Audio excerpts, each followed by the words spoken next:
nombre es Fernando de Andrea, soy kinesiólogo o fisioterapeuta, como más se conoce allí.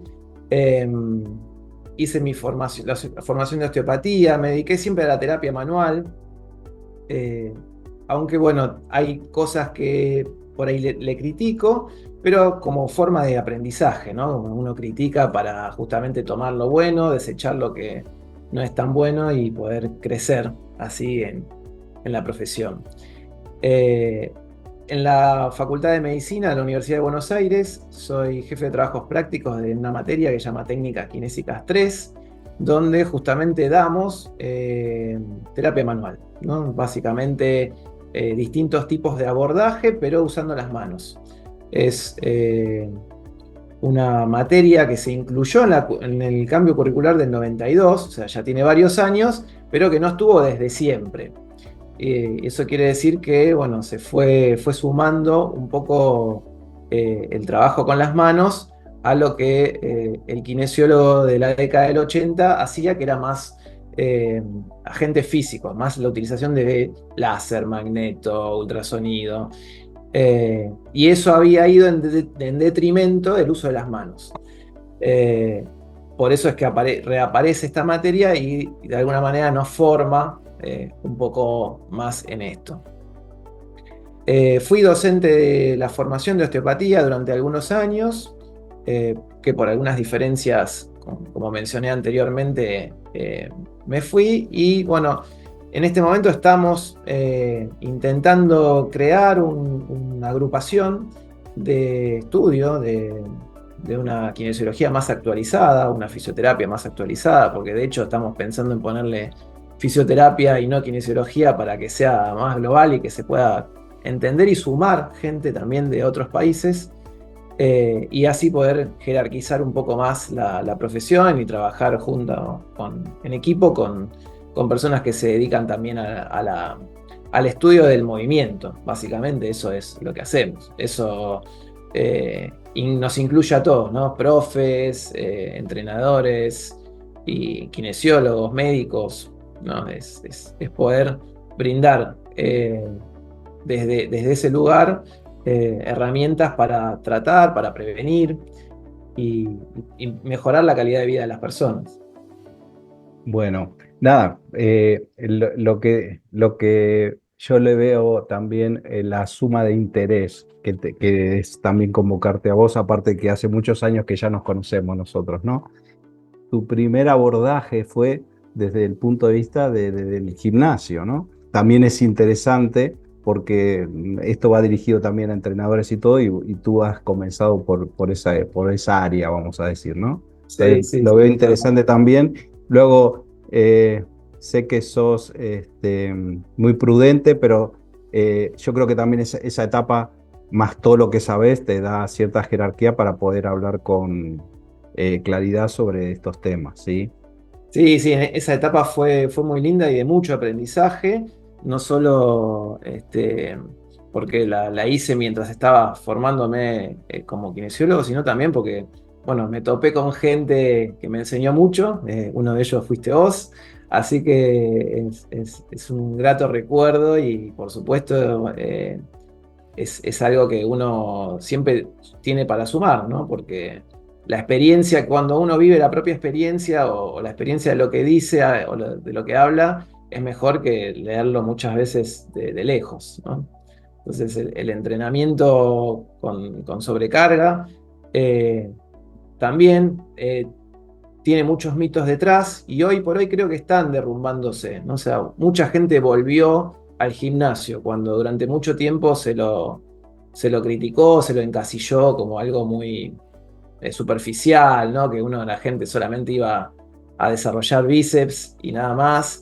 Y bueno, y hoy se sabe que va más allá de lo estético, que el desarrollo de la fuerza también previene enfermedades, mantiene niveles de grasa corporal saludables, y lo que nos hace nos permite envejecer con una mejor calidad de vida.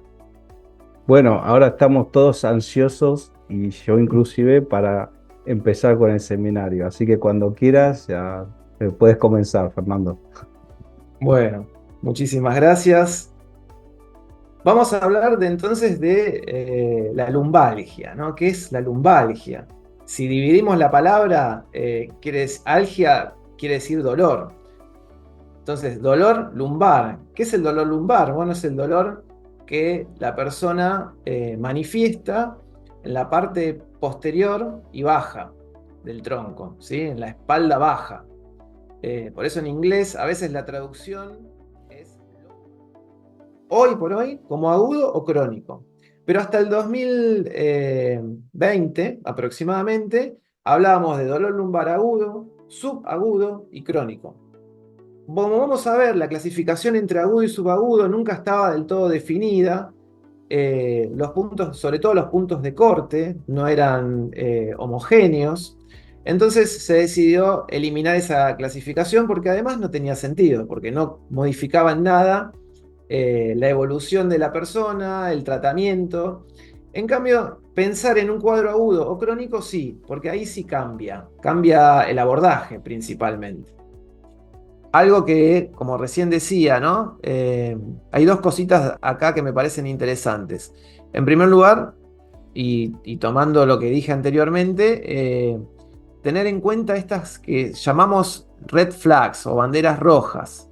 Son señales de alarma. En el caso generalmente de una lumbalgia aguda, pero también puede ser crónica. Si se presenta antes de los 20 años, antes de los 18. Y bueno, quizá el mito mayor es que entonces vamos a hacer una radiografía, una resonancia o una tomografía y así vamos a poder saber qué es lo que te está provocando el dolor y entonces actuamos en consecuencia. Y esto pasó durante mucho tiempo. De hecho, hay artículos que fueron publicados en la década del 80, 90, en donde ya encontraban pacientes que habían sido sometidos a cirugías por hernia de disco con recidivas de dolor a los 6 meses o un año.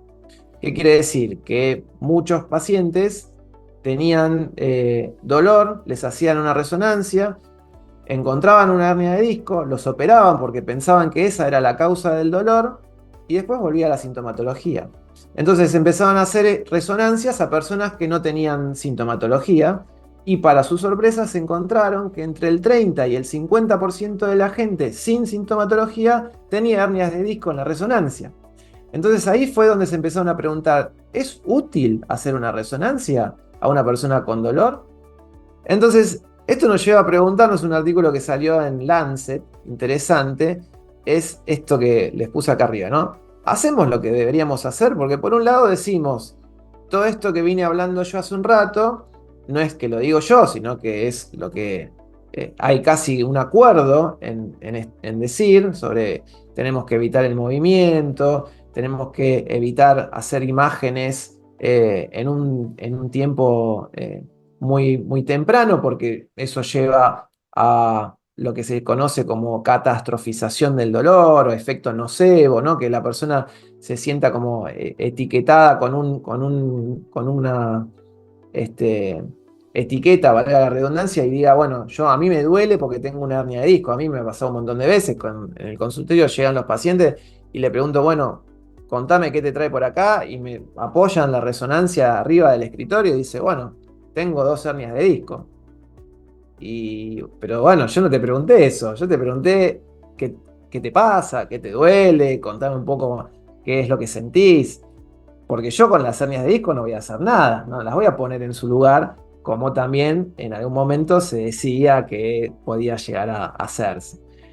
Entonces, esto que está a la derecha es la traducción de esto, ¿no? Fíjense lo interesante. En países de altos ingresos se recomienda a las personas con lumbalgia permanecer en el trabajo, ¿sí? No quedarse en su casa, pero en datos recolectados de Australia y Qatar muestran que pocas veces se les dice eso a los pacientes en la consulta. Muchas veces se les da, bueno, reposo, y eso. ¿Por qué hay mucho interés en estudiar el dolor lumbar? No es solamente porque es común y afecta la calidad de vida de las personas, porque afecta la productividad de las personas.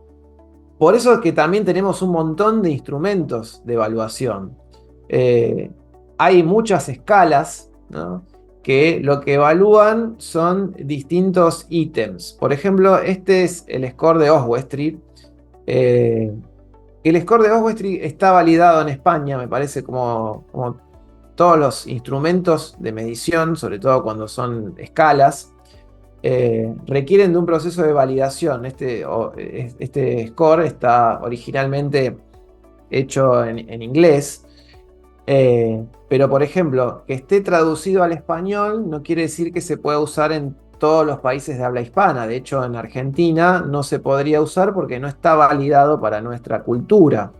Los procesos de validación requieren de una traducción idiomática y de lo que se llama validación transcultural, que es identificar si esas palabras tienen el mismo significado, ¿sí?, desde el punto de vista semántico, si se quiere, con el significado original que se le dio al score en donde se validó originalmente la escala.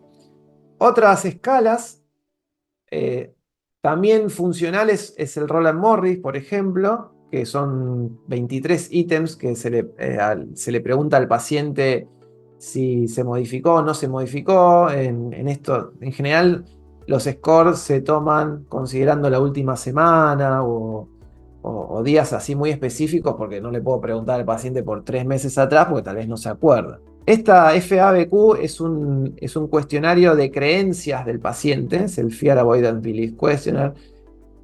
Mide 2 dimensiones, básicamente: cómo el dolor interfiere en su actividad física, o cómo cree el paciente que interfiere en su actividad física, y el trabajo, cómo cree que interfiere en el trabajo. Entonces, fíjense, el dolor es causado por la actividad física, y la persona tiene que completar desde el completamente en desacuerdo hasta el completamente en acuerdo. Y así con cada uno de los ítems, ¿no? Esta es un cuestionario donde puntajes altos implican que la persona cree que no es conveniente para él o para ella trabajar o hacer actividad física, ¿sí?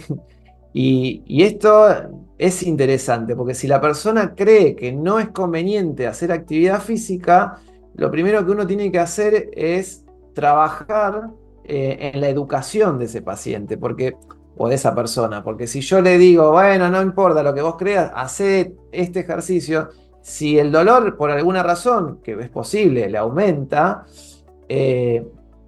seguramente va a abandonar el tratamiento, no se va a adherir, o sea, no va a tener adherencia, tal vez no vuelva a buscar ese tipo de enfoques y busque otros, y lo más probable es que lo que haga es tener un dolor y una discapacidad que persista en el tiempo. O sea, porque si no cambia su chip, primero no va a poder obtener modificaciones. Después está la escala visual analógica, que es muy utilizada, que es la famosa EVA, que lo que hace es, uno le dice a la persona, bueno, hacemos una marquita en dónde te duele hoy, de 0 a 10, siendo 0 que no tenés dolor y 10 el máximo dolor que conoces o que tuviste. Y la persona hace una marquita.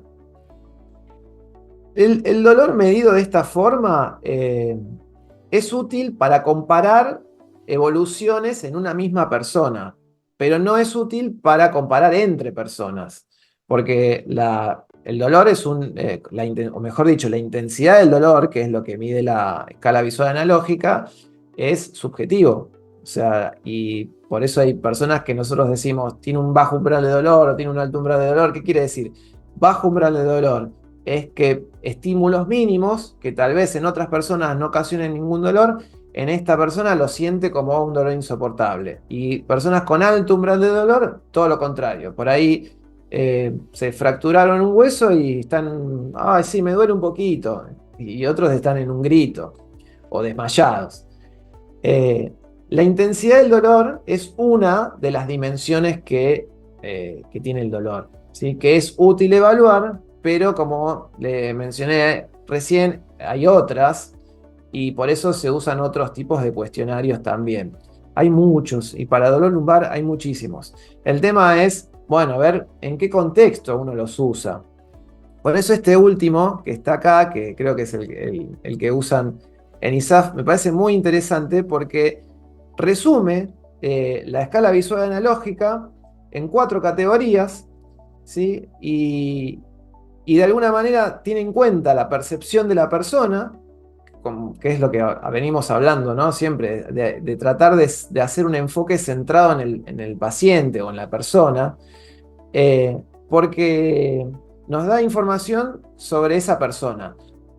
Tal vez no pueda comparar entre una persona y otra, pero si ese no es mi objetivo, no me preocupa. O sea, yo justamente lo que quiero es ver cómo la persona percibe el dolor que tiene, y si su percepción es hacia una mejoría, entonces a mí me permite hacer una progresión de las cargas, del tipo de actividad. eh, y lo bueno de hacerlo así en 4 categorías es que es fácilmente aplicable. Porque a veces tomar un FABQ, tomar un Oswestry, tomar un Roland Morris, lleva tiempo, después hay que transcribirlo, después hay que... en la práctica diaria uno no lo hace. Lo hace en un contexto de una investigación, por ejemplo, yo quiero hacer una investigación clínica y digo, bueno, voy a utilizar este instrumento que está validado, que consiste en tal y tal cosa.